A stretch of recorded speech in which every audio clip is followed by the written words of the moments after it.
Thank you for tuning in to episode 3, The Calm in the Storm, where we will explore what it looks like to help clients regulate their emotions. We'll talk about somatics, what that means, how we build a relationship with the body and the language and knowledge of the body.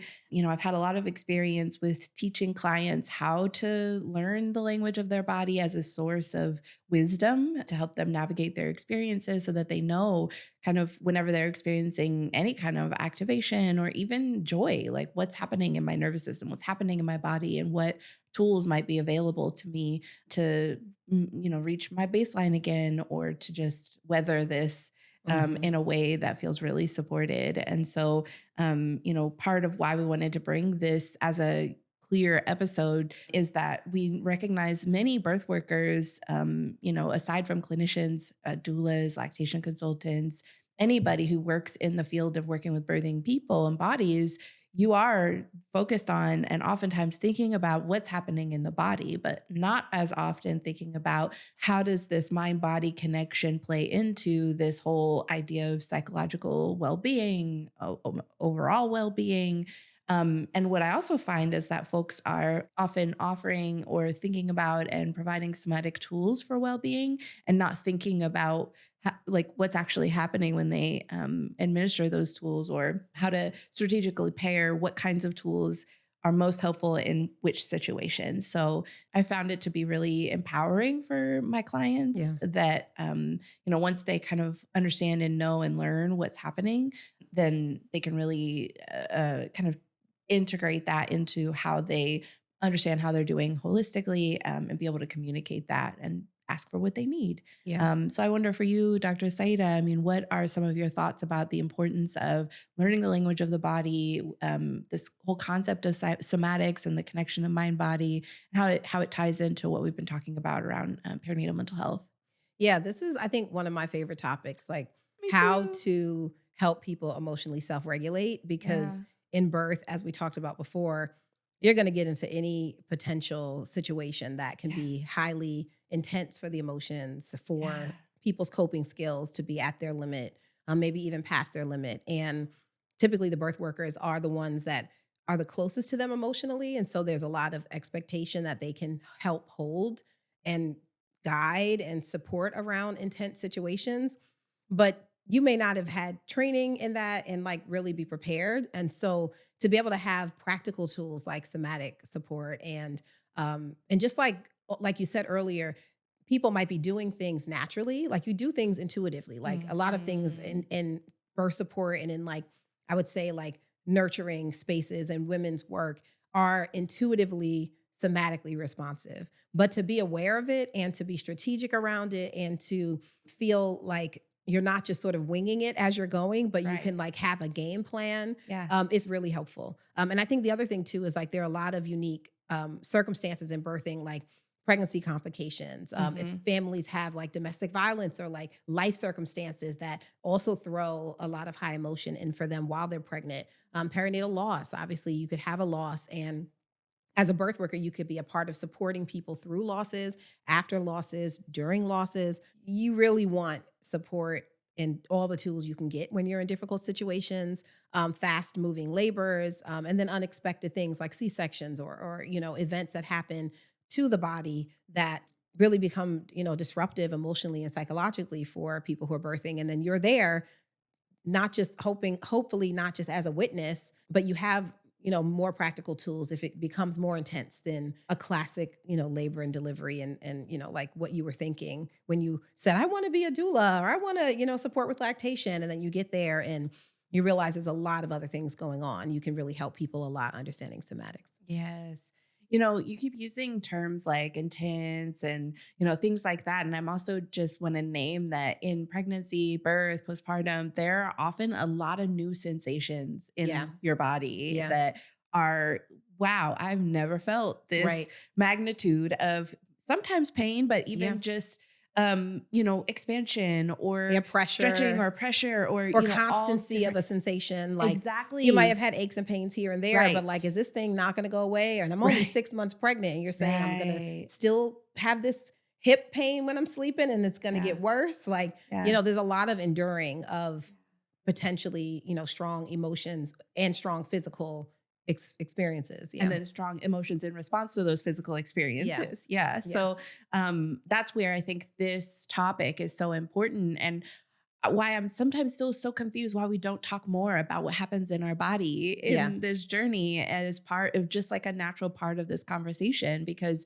you can be asking about depression and anxiety and things, but oftentimes what's happening for folks is it's in their body, and Right. it's not necessarily something you can verbalize. I Yeah. just know that I feel different. Right. I feel different in my body. I'm feeling these sensations and I don't know what to make of it. And Yeah. so this part of the work that I'm so passionate about, and I'm Yeah. with you, like this is my one of my favorite topics, is teaching people how to speak that language. And again, like we've talked about before, that it's kind of unique. I Yeah. mean, everybody's body responds differently. Some people have varying degrees of discomfort, but being able to kind of tune into what are the cues, what are the particular sensations that are associated with that particular experience, and then what particular tools are most helpful for me in managing it, can just make people feel so much more empowered, and Yeah. like they do have some sense of control over how they tolerate the things, because that's also the Absolutely. reality that I think is a through line of this conversation.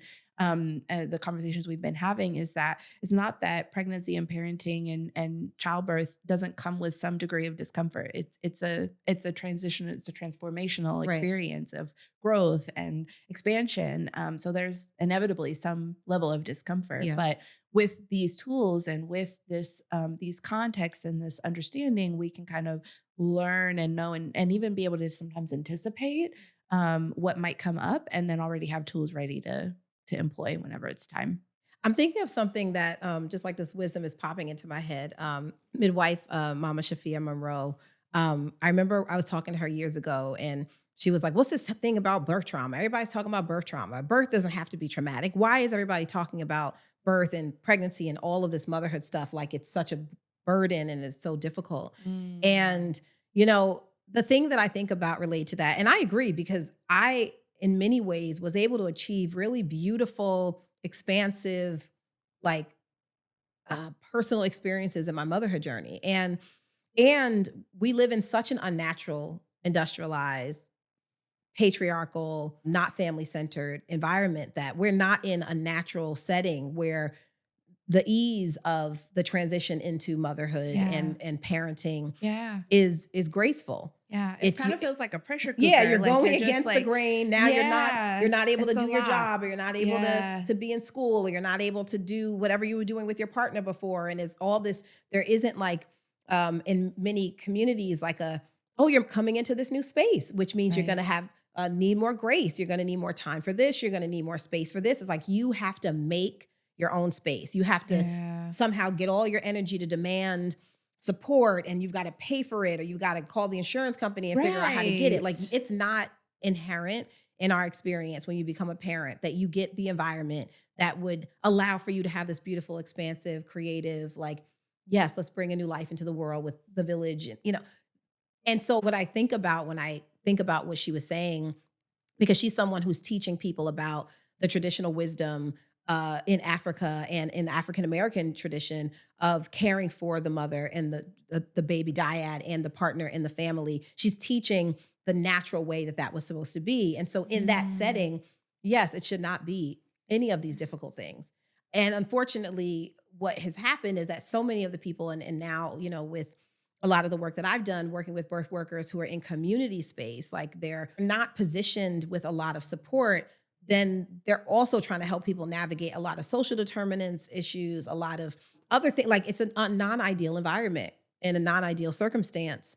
And then we're trying to achieve an optimal outcome, right? And so I'm just holding a space that I realize we're having a conversation, which I feel like clinicians and, professionals tend to do, where it's like, we're talking about being responsive to a problem because it comes up for us that Right. that's why people come to us. Yeah. But really, this could be a proactive way to Mhm. set a stage for the optimal experience. And if you could see Yes. what that is in the body, if you could see what that is in like the way you frame up your mind around something, then you could help people maintain that if that's where they are. But if they're not there, you could understand like what the better baseline could be and like where you could support them to come into a place that's more balanced. But I just wanted to hold the nuance that like I wish that we could only be talking about the optimal experience and then how do you like foster this even more expansive experience for this person. But a lot of people just aren't coming into their motherhood like that. They're not. No, And so a lot of the fortunately. birth workers that we're doing this for are working with people who are not in ideal situations. And they're like, now how can I help? And even beyond that, just thank you so much for that piece of wisdom that came through. And I want to name too something that I'm always mindful of is, you know, us as clinicians, birth workers, you know, those who are exploring what we're up against. We also talk a lot about, you know, Black maternal mortality, and it's on the headlines and in the news Right. and all over the place. But there's also a lot of nuance in that. Yeah. However, the way that it gets kind of sensationalized paints this picture that if you have a Black body and you're navigating this Right. journey, there's a likelihood you won't make it out alive. Right. And that is extremely Yeah. scary Yeah. for people who don't have the context for Right. that and Right. don't understand the implications of this society, this in the system Right. within which people are giving birth that Right. makes that the case or that Absolutely. possibility. And Yeah. so I, you know, just name that going into this experience, if you have a Black body, no wonder there's some, you know, trepidation, there's some concern, there's some bracing, there's Right. some, you know, protection, there's Right. some, you know, barriers that folks are navigating while also trying to create that space Right. for themselves. Yeah. And we talked about earlier about birth trauma, and in an earlier episode about birth trauma, I recall, you know, the opportunity to have the time and space to process what happened is part of the transition. Yeah. But if you don't have that time and space, then it just kind of all comes compounded on each other, Right. and it's hard to really get your bearings Right. in all of that. And that's why we want Yeah. people to be thinking about this. So, like, if Yes. you're the provider that has the ability to create an experience that people can have unexpected experiences happen to them and it not be traumatic. Yeah. I mean, that humans can adjust. We are very resilient beings. But if your approach is overly stimulating and not responsive to the cues that the person is having as they're dealing with something really intense, you are going to make it worse. And now they're going to experience it as a trauma when they could have experienced the C-section that was unexpected, not in a traumatizing way. So much about, I think, what we're going to talk about also helps people understand how to set up an environment for a person to not have such a negative experience, even when they're having a practical experience. It doesn't have to be interpreted by their brain and their body as an assault and as an attack Mhm. and as something that's turned them into a victim. Yeah. So I want to just kind of lay some foundation of terms and concepts that we've kind of been referring to here now. Because again, I think birth workers of all different kinds, and when we say birth worker, it's a kind of a broad, it can be used Yeah, we're as a using that in a broad broad term. way. Like, Yeah, we're using yeah, it in a broad way. We're talking about anybody who provides support to someone during this journey. yeah. You are considered in our eyes a birth Right. worker. Yes. And so, you know, many birth workers are thinking about the body and what the body is doing, but I want to just break down some terms here. So, somatics. You know, the whole title of this podcast series is pointing toward the intersection of perinatal mental health and somatics. So, what do we mean when we say somatics? Somatics is a term that was coined by Thomas Hanna around 1974 or so, somewhere in that area, that kind of captures what in psychology, it was married to the world of psychology, this idea of the mind and body not being separate. So in Cartesian logic, there was this push, and even in colonization, that the mind and the body are separate, that the body does what it does, and this mind and this consciousness operates on its own, and they're not communicating to each other. But somatics really says that they actually are, and they don't exist as separate things. And so, Wait, can I just jump in and say that this is yes, ancient wisdom? And it yes, absolutely. some Yes, I was getting there. Yes, I was somebody getting there. from the Yes. European world came up with the term and Yes, has brought exactly. it back to the Yes. Western nations. But clearly, Yes. everybody's known this. But because most Yes. people are not trained from Right. tradition, you then have to reintroduce these concepts again. So here we are. Exactly. Yeah. Yes. All of that. Yes. So this is not new. Yeah. This is not new. But the way that it's engaged, at least in the medical model, this is this term that is used to refer to just, you know, exploring what we have often explored in many traditions for centuries. Yes. So within somatics, there's the study of there's your nervous system that communicates based on sensory experiences you have in the world. It communicates information to your brain that you then process. Oh, I see this thing, and this is the response that it has in my body, and this is what it means to me. There's this whole kind of, they call it bottom up process that's happening. And so somatics is really exploring that. There are a few terms that really can kind of help you understand when we're thinking about how people navigate the world and they're taking in information, they're taking it in through a few different modes, I guess I'll say. So there's interoception, which is your perception of your awareness of your internal body systems. So your cues of hunger, your toileting cues that you have to go to the bathroom, your cues of like feeling the discomfort in your organs. And so when we think about the birthing space, there's a lot happening Yeah. interoceptively. There's exteroception, which is your perception of stimuli outside of your body. So sounds, smells, tastes, other people's facial Right. expressions, anything that you're seeing outside of your Light. body, light that your body is perceiving, communicating to your brain. This is what I'm seeing, this is what I'm experiencing. You have a body response to it. There's proprioception, which refers to your body's way of kind of orienting itself in space. So how do I know to take this next step right here and not run into that couch? Hmm. Or how do I have a sense of how close other people are to me? And so again, Yeah. as we're kind of thinking about Yeah. this in the space of pregnancy and birth, oftentimes these senses are more heightened for Right. many people in their body. They're more aware of Oh what's yeah. happening inside and outside and in relationship to other people in Yeah. their environment. Think about in the birthing space when you've got a lot happening in all of those areas. How do you manage all that stimulation Right. that's coming in from all of Especially if you those can't control places, it. Somebody else especially is if you can't controlling the control light it? and they're controlling the temperature and they're controlling Exactly. who's walking in the room, right? Like we think about the difference in where you birth. And Yes. I hope as people are listening, they think about birth spaces and like Yes. where do you have the most optimal environment or not, depending on what's needed. But it matters. Even if you have to be in a setting that's overly stimulating, you need to understand that so that you can help mitigate that as much as possible. So sorry, keep going. Totally. No, I welcome that. Yeah, that clarification and invitation, really, an invitation to start applying. So perhaps these are terms you've heard before, or Probably maybe not. These are concepts. very It's possible. Hey, academic it's possible. terms. It's possible, especially if you're a nurse. Maybe you've heard Sure. some Yes. parts of this, but maybe you've never thought about it from Yeah. this context. So invitation to do Mhm. so. Another term that is really relevant here is neuroception. So that's our nervous system's way of kind of scanning the environment for threat.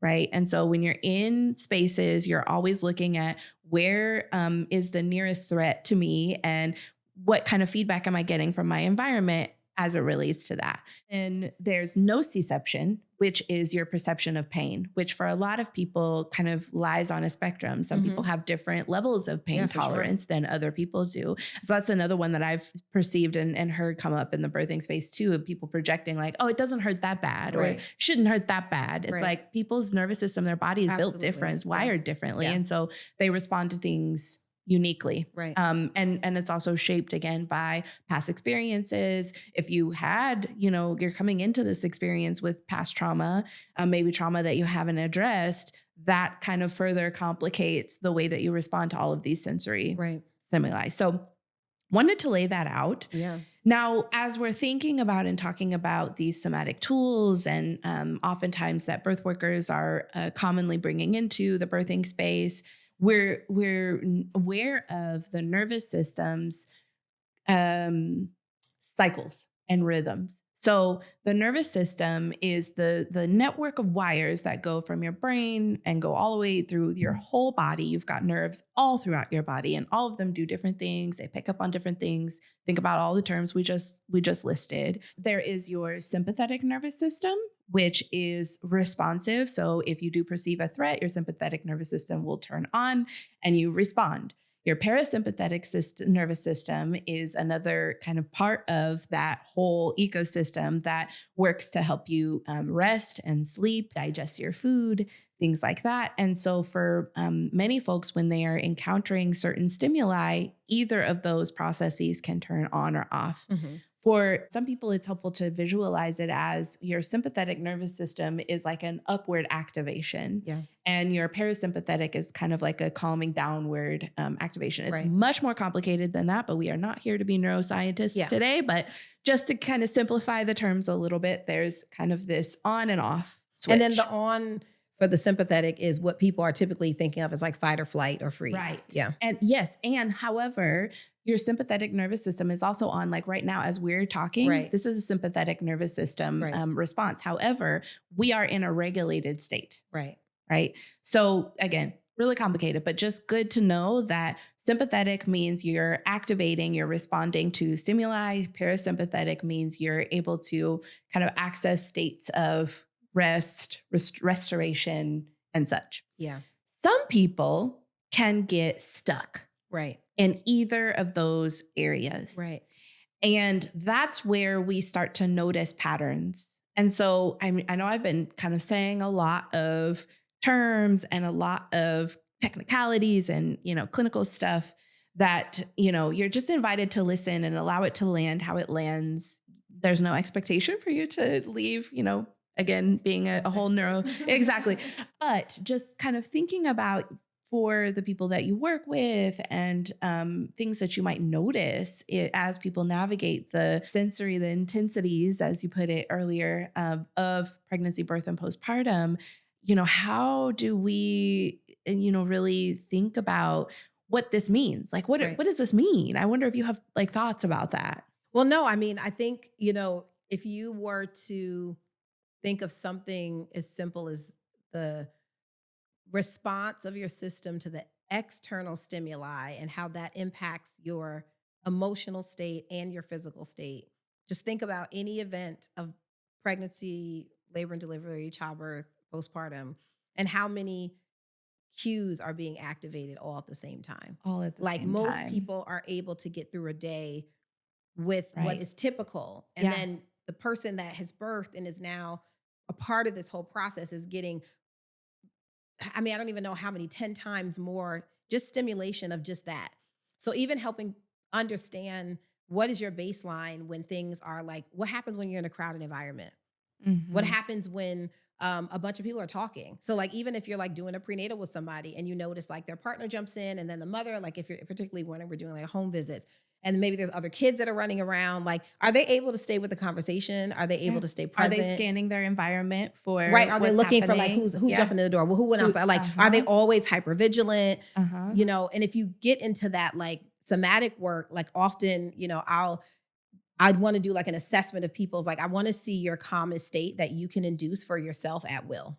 Like that's like one of Mm. my first things that I'll do. Which takes time. I mean, Yeah, for no, I some mean, like some people, people can't do it. Some people cannot. It's yeah. like, well, just show me what you're working with, right? Right. So, like, sit down in the chair, and take a deep breath, relax. Maybe I might put on a soft music or just Even let that it be. is a lot. It could for be people. overstimulating for some That's people. a lot. Some people are like, I don't Just know, it's just being doing too present. much. Just being It's just too present with their quiet. body and their breath. Yeah. For some people is And too then much. it tells you if Yeah. we can't just sit back and relax and you can close your eye and you can let it be okay that you don't know what's happening in the other room or what's happening in the space and you don't need anything in particular, then, that tells me a little bit about what's going on versus if you are like, okay, I could do this. I do this all the time. Oh, I practice meditation. And I'm like, yeah, okay, I get to my comfortable space. I take a nice deep breath. Maybe even a loud noise happens and I'll notice, oh, they don't even flinch because they've decided this is a calm moment and they feel safe. Like, it tells you so much if you could just pay attention to how people's bodies are reacting to the environment. And you can assess that. Like this is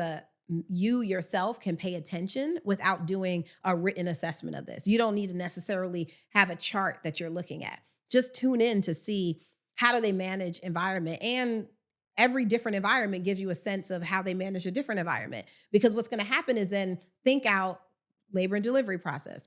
Think out the birth setting. If this person is highly hypervigilant and every time somebody walks in the room, they're like, is that Joe or is that Michael? Well, Michael, go tell the kids, blah, blah. If they kind of go fast responding to the external cues and they want to assess everything and they want to control it, or then what are we going to do when we're in the hospital bed You're in some little gown, your back is out, exposed to people. People are coming in and out. All there is a curtain. You don't know what's on the other side of the curtain. They open it when they come in.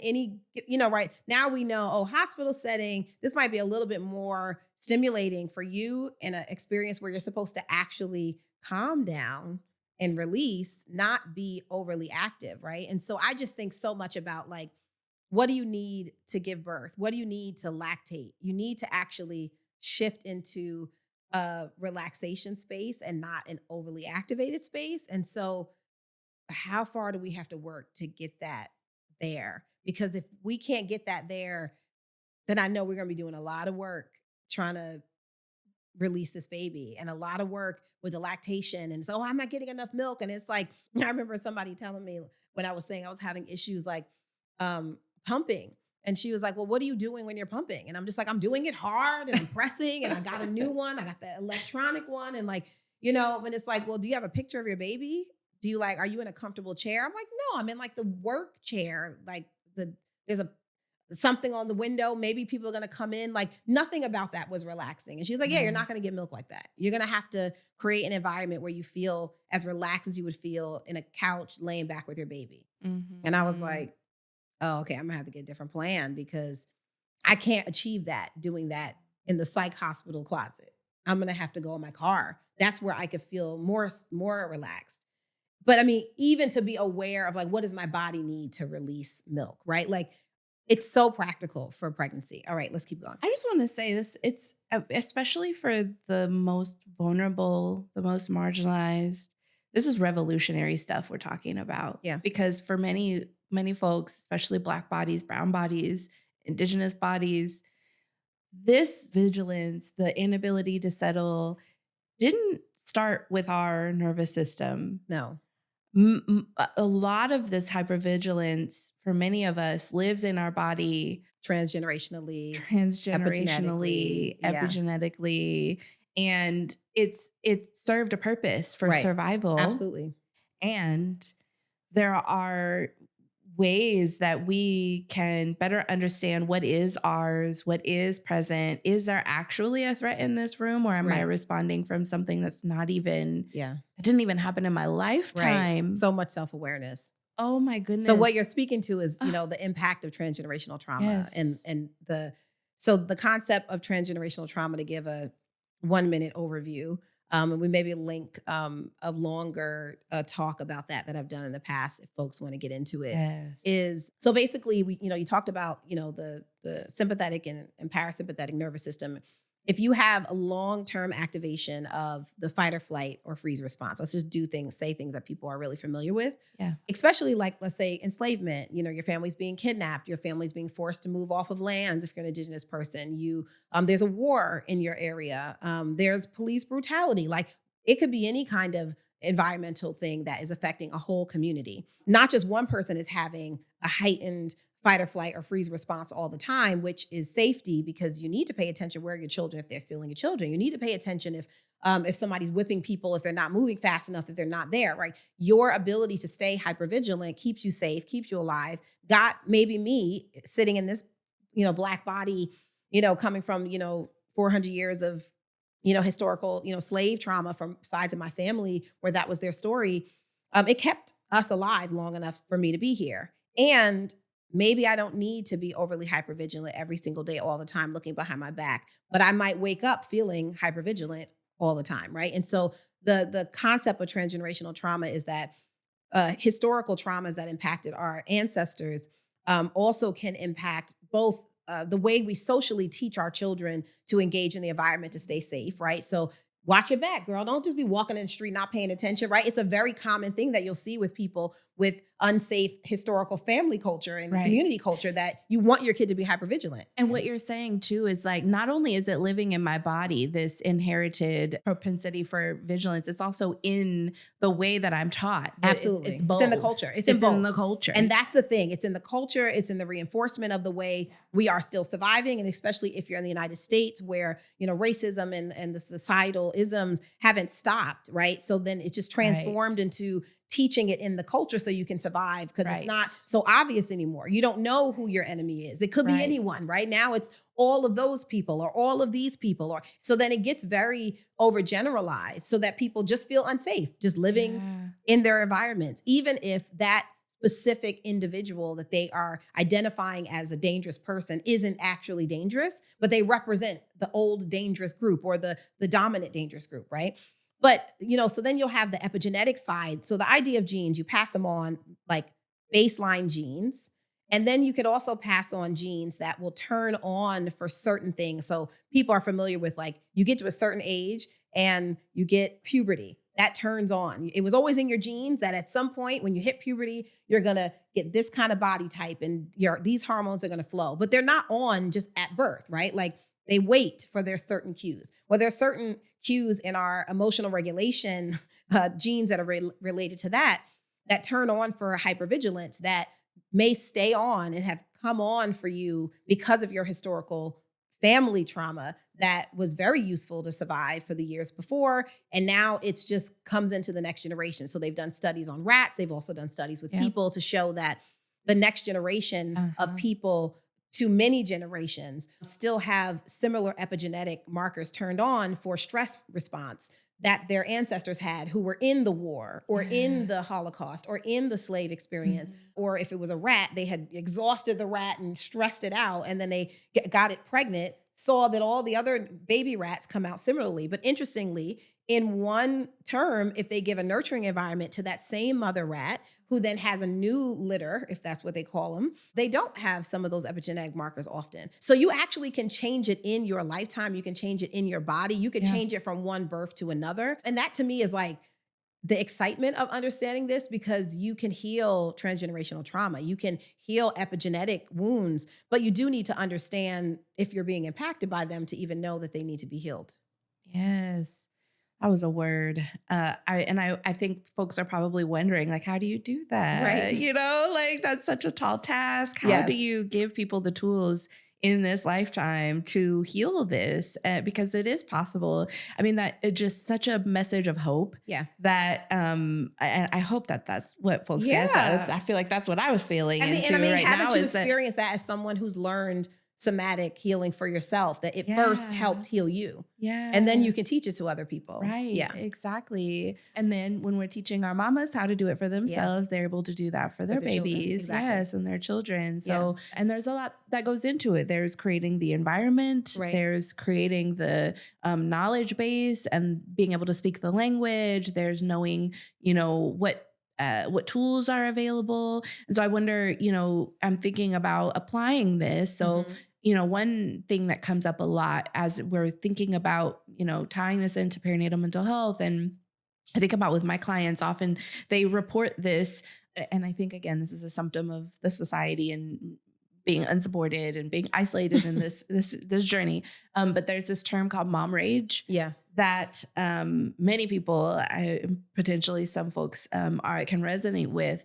That is a somatic experience. You get Absolutely. so Yeah. overstimulated by being what they call touched out, Yeah. meaning your baby is just always on you. Everybody is always expecting something from you, and you're taking care of everything all the time around you. And you've got all this stimulation. Your baby's crying, your baby's, nursing, and that's, sometimes uncomfortable, or all of these different. So think about the sensations and the internally and externally what you're taking in.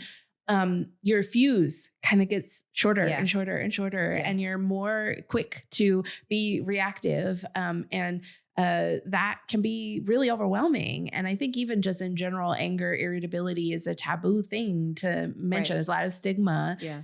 around feeling anger, especially as it relates to or is even adjacent to your baby, because Right. you're supposed to just always be happy you Right. have a baby. Right. Be happy you have a And look, they healthy, want to touch you. They want live to kiss baby. you. They They want want to to be suck on you. on you all day Exactly. long. You should be so, yeah, the expectation that should Yes. feel constantly life-giving, Right. even though they're taking hundreds of calories every time they feed off your Literally. body. And unless somebody's feeding you and you're drinking right Literally. after, you're losing. I remember this, a friend of mine used to say that like the old women used to tell her, be careful because she had a number of children kind of close together that she would lose her teeth. And I was like, I never heard of that. You losing your teeth when you have a baby. And they were like, no, you will lose your teeth if you don't get your nutrition together, Uh-huh. especially because she had them so close. And I was like, I have to look this up. Like this is, and then it's a real thing because if you don't have the iron that you need, but your baby needs it, they'll take it from your teeth. So I mean, there's no the physicality, like the somatic reality of the taskness is both psychological, emotional, and Yes. physical, which is why ideally you'd have this amazing environment where they would be feeding you. So let's give them some like practical tools to be aware of somatic needs and help people respond to them. Well, what the approach that I usually take, because you were describing earlier that, when you sit down and you assess where someone is at in their ability to just be present with themselves, oftentimes that is difficult. And then similarly, it's difficult for people to even name, I'm feeling angry. They just know Right. I feel overwhelmed and I cannot tolerate the discomfort of how this feels. Yeah. I can't even identify that it's Right. Like I anger. don't even know what's wrong. I don't I even just can't. know that Yeah. this is an emotion, that Right. all of these sensations come together to formulate this feeling, Hmm. and it's in response to this situation. Right. It takes sometimes some building blocks. So what I like to use is first kind of pointing people towards tools like the feelings wheel. And Yeah. there is a I few love the different, feelings I wheel. love I the mean, I'm nerdy when it comes to that, right, but I I feel know. like it's life-giving. It's Yeah. life-giving, and it just gives some language Yeah. that people often aren't taught Right. before, ever at in any point Or can you ever. differentiate between I'm irritated versus I'm frustrated or like Right. the incrementalness in yourself. And the Yeah. layers too. Like, so there's another diagram that we'll share called the anger iceberg. So you might be feeling angry, but there's usually something underneath or coming alongside that anger. Rarely are we feeling just one thing at Right. once. So that's another revolutionary thing that is super, super helpful with my clients is understanding you can feel more than one thing at once. And then Right. they're like, Yeah. And it can be conflicting. it can be You can conflicting. love You your can baby and be like, if that. you don't stop touching me. You could, I Yes. mean, at all at the same time, you can be At the completely in same love with them time. and feel touched out. Completely in love Yeah. and also get off of me. Yeah. Yeah.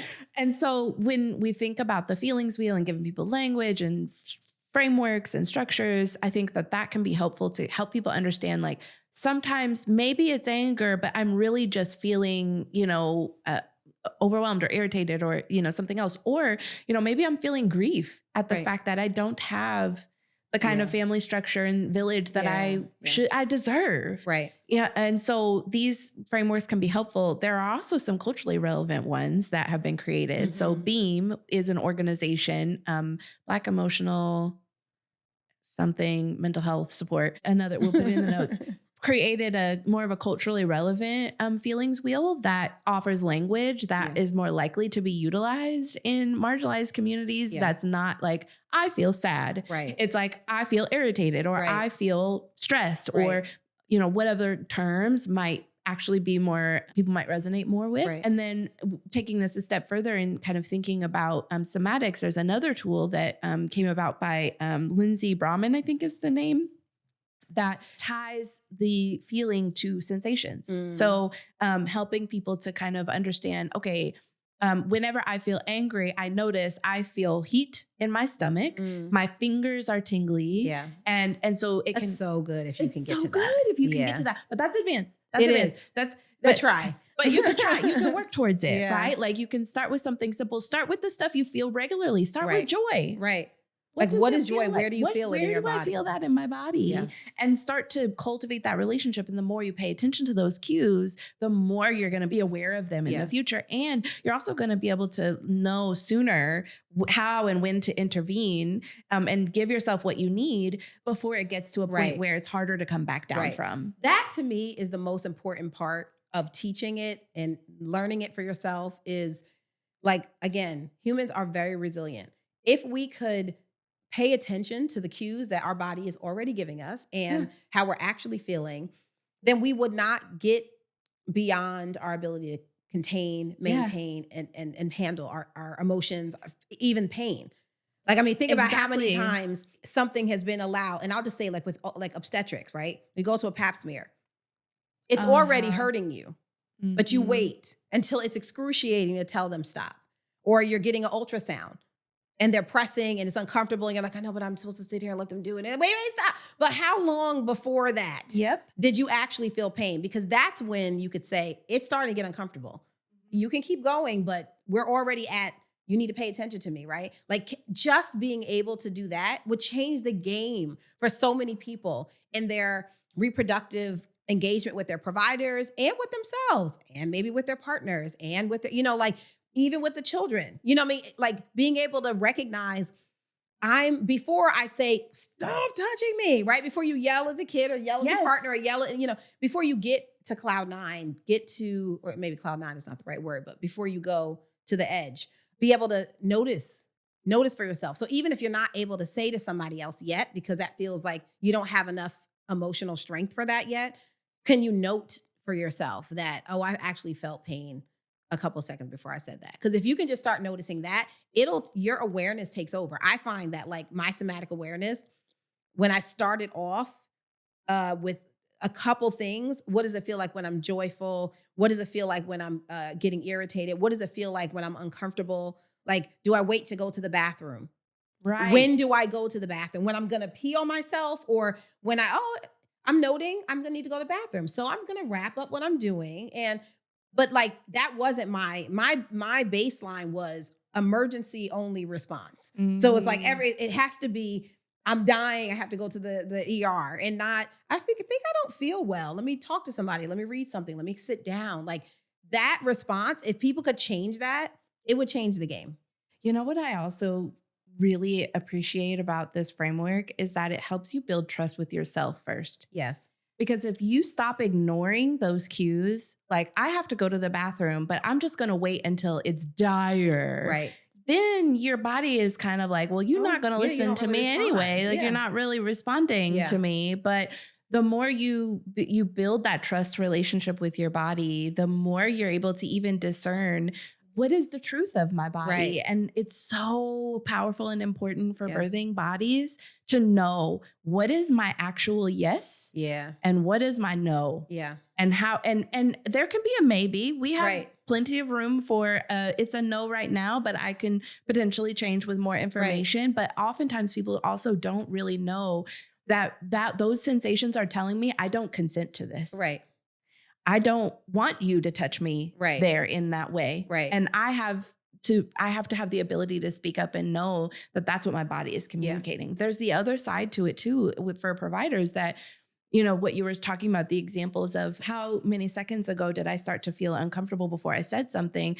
Usually our body starts to show cues, like I'm starting to brace myself. I'm starting to get rigid. I'm closing my fists.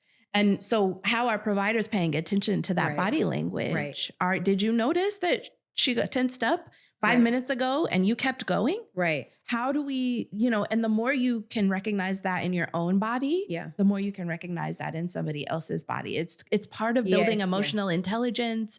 It's part of the attunement. It's part of your ability to really be present and responsive to the person that's in front of you. Yeah. And knowing, okay, I can tell that they haven't spoken up to say anything, but I can tell they're uncomfortable. So let me get curious about this. Yeah. Maybe it's just a matter of changing their position, or maybe, maybe they or just like take a deep breath and then we could start, right? Like, oh, I didn't think I had space in here to have something I needed. Yeah. Right. So what we're talking about, I just want to note that we're talking about activating something that isn't the culture of the medical model. Right. So we're actually saying you need to listen to yourself. You need to center what you're needing. Everybody should be attending to what is working for you and not just working for the time. But that goes against the grain of the traditional Western medicine model, where you're going into a setting, they consider you their patient. Yeah. They have rules that they expect you to comply to. There may be sort of a perfunctory expectation of informed consent. Yeah. But informed consent, if it's inconvenient for this is an emergency to the provider, or we have 10 other people in waiting rooms and I only have 5 minutes with you. So I need to assess this now and I need to go. So it may not be an emergency, but it's their sense of urgency. They're not set up to win. And I always have a lot of compassion for my OBs and the nurses when I'm training with them, because they're like, I wanted to be that kind of provider. I wanted to give Yeah. people that kind of care. That's what I was thinking of when I was thinking of being a family practitioner or an OB, was to help people have their families. And now I'm in this, I only have 15 minutes. Somebody else saw you before. I have to pass you off to Yeah. somebody else in order to make the money that I need for the system to run and for me to pay for everybody else's thing. I have to move people through quickly, And which they don't means even have time to process their no. own Oh, of course. experiences. Yeah. They go through a traumatic birth too. They were Right. there And too. then they have to start And back then they up have with to the go next right one. into the Yeah. next one. So I do want to say, like, holding a space for it, this not really being the fault of the providers, but where it sits in the system is that if people activate their somatic awareness and their sense of autonomy and their, there's like the Black Birthing Bill of Rights, and there's a, Birthing People's Bill of Rights that really speaks to where you're supposed to feel like you have autonomy. We're giving tools that actually could put you in a position where the people who are overseeing your care feel like you're a problem patient. And so making sure that you Yeah. set up yourself to win with the people who have the same philosophy as you about the way that you should be cared for is very important. And I know it's difficult to Mhm. achieve if you have limited insurance options.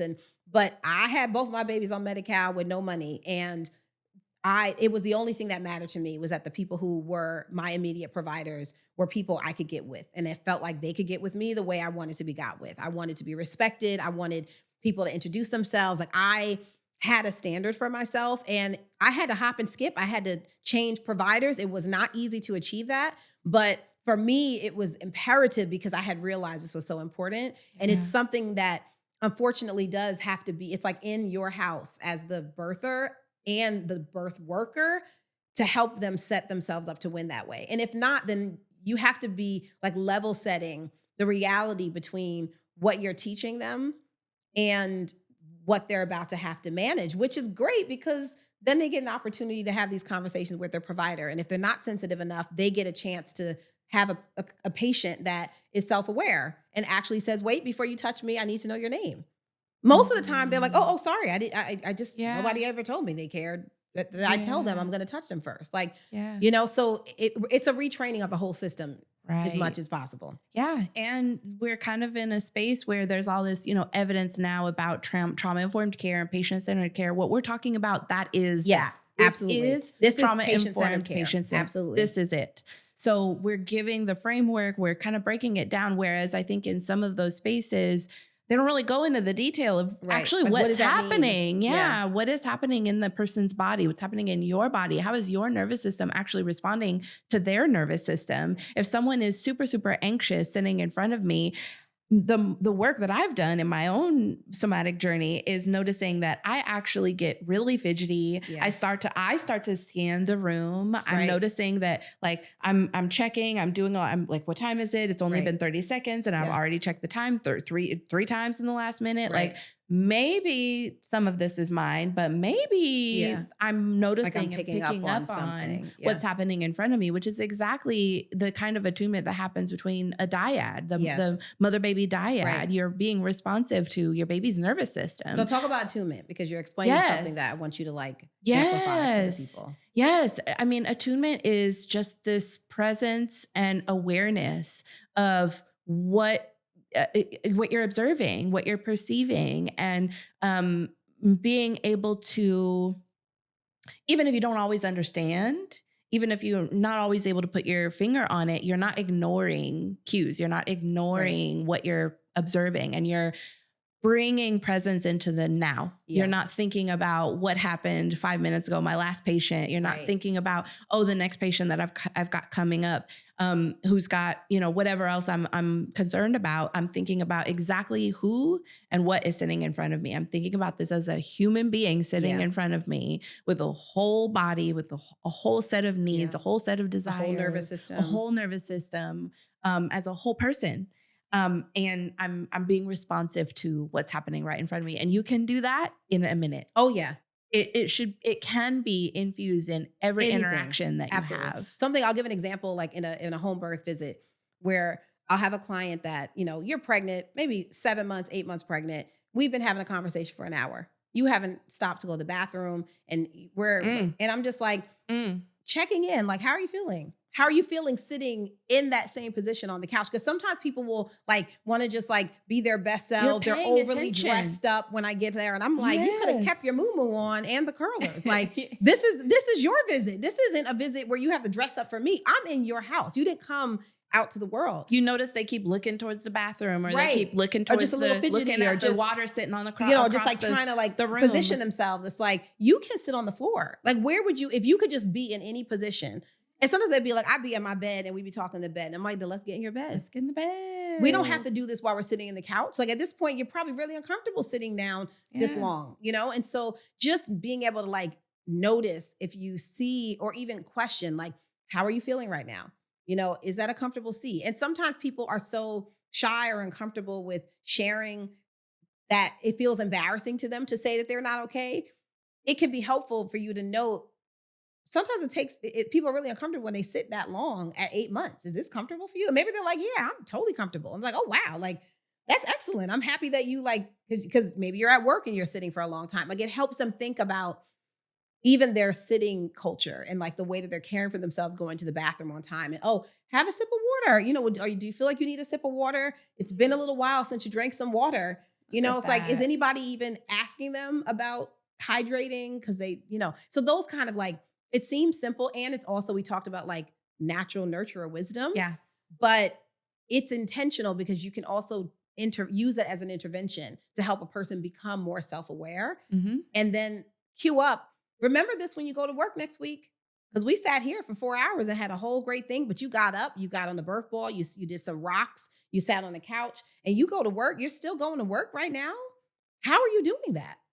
You know, I know it's just, and then you really could get to like, well, let's think about a way that you could be at work where it could be more comfortable. Or do you really think you can get to, but you know, some people are trying to go to the very last day and call out when they're in labor. Yeah. You really think, do you feel like, you know, and how respectful is that to your body? Right. Like, how are you really listening to what's your body saying? Right. I know you cognitively think, well, I could do it. Right. I'm good. And listen, I'm straight. You probably can. And you probably can. You could hustle. People been hustling exactly. through. People are on plantations, slaving and birth. But do you have to? Right. At this point, necessary? that's the question. Is it really just a question. A requirement for your life, or is it something that is just attuned, a way that you're used to being and you could shift from? And I think that's the sort of the message is like, birth workers, providers, folks that are working with people, if you can help folks understand for themselves how they're feeling, encourage that attunement for themselves, be attuned yourself, and then see about helping them set up an environment that can be supportive along this path, whatever their reality is. If they actually do have to work until the last day, then let's come up with a plan where that can be more comfortable. Maybe you're wearing a rebozo, so it's more comfortable because you're going to be in that position for a long time, and then you could take it off and give yourself some relief, even sitting in a chair. Maybe, you know, it's winding a bit. Somebody had taught me about like rotating the hips. So I'd be all up in Target and wherever I was, in Walmart, in the store, in the mall, anywhere. I'd just be walking around winding in the street because I needed a little bit of relief, but I still had to go, right? There are ways, even in the most difficult conditions, to find relief and to be responsive. And the final thought about that is that setting them up for the opportunity to, like you said, it's a culture shift. When the baby comes, then they're already prioritizing themselves. They're already prioritizing their needs. They're already understanding that this is just part of it. This is not just for right now. Right. This is forever. Right. This is forever. It's Hopefully forever. you learn these skills and you just for the do rest this of your forever. life. Yeah. So yeah, there's just so much, and hopefully we can in next episode talk a little bit about what this means for the birth worker and their body, and how do they navigate the this. Actual caregiver themselves. The caregiver. The nurturer caregiver, the provider caregiver. Yeah. All of that. Thank you so much for all of the wisdom that you shared. And I hope that folks are able to feel hopeful and empowered and equipped with some new tools and language. Yeah. Let us know how it goes. I know. I agree. Thank you. Same. We want to thank our funding partners for supporting our work and you for tuning in today. If you like what you've heard and you want to hear more, drop us a line in the comments so we can connect. In the meantime, take good care and be well.